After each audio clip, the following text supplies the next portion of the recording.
met mine as a nest of crow's feet wrinkled into a smile.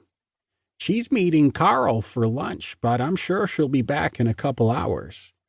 A friendly pat on the hand brought images of hand-knit sweaters and toilet paper rolls hidden under crocheted dolls. Perfect. Casing the joint would take 10 minutes, tops. Knowing the old woman who lived there was out for the afternoon meant I didn't need to be as inconspicuous as I originally thought. "Thank you, Mrs.." I lifted a questioning brow, quirking my head like the friendliest puppy on the block. Nothing to be suspicious of here, nothing at all. Definitely no reason to tell Maxine about the strange man lurking in front of her house. "Never been a missus, and never will be." The woman threw her head back and barked laughter. "Though for you, I'd be willing to change my mind.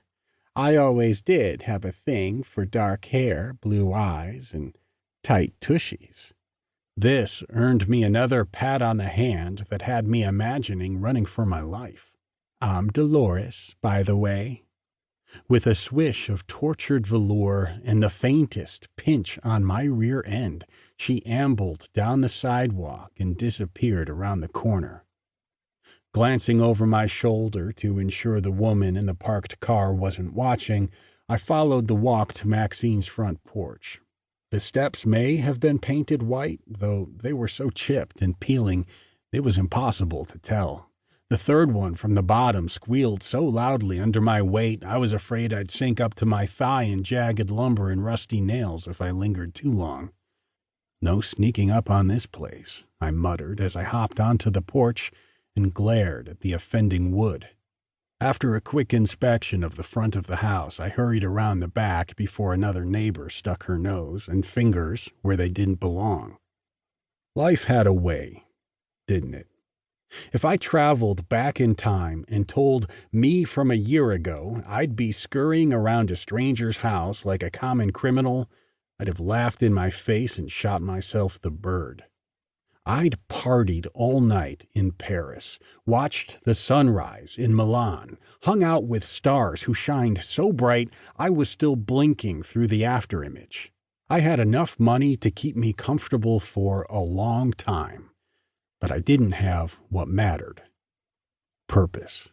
Not one that belonged to me, anyway. My entire life had been devoted to protecting a friend so close I considered him a brother, and here I was, at 31 with nothing of my own.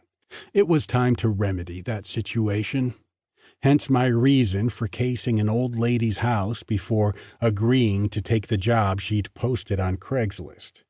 Maxine Monroe needed someone to move in and fix up the place for the super exciting pay of, drumroll please, the pleasure of living in her guest house.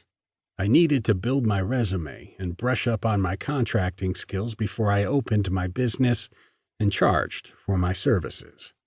Sounded like a match made in heaven to me. Or hell. I'd be clearer on that after my meeting tomorrow.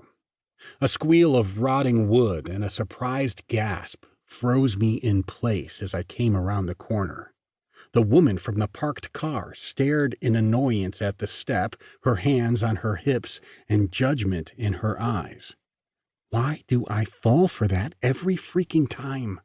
While the tushy tickler might not have found anything wrong about a strange man standing on the sidewalk in front of Maxine's house, me sneaking out of the backyard after a scouting expedition was a different look.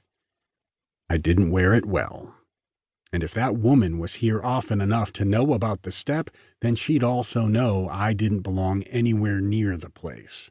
Swallowing a string of curse words, I tried to slip back around the house, but a tree of birds took flight in a squawking huff, and the woman's attention snapped my way. Her jaw dropped as she threaded her fingers through her dirty penny hair. Her fuck-me lips pulled into a thin line, and her eyes narrowed. Well, shit. I thought I saw you sneaking around the place. She lifted her chin as her eyes raked over my body. Who are you and why are you here? The look on her face and the frostbite in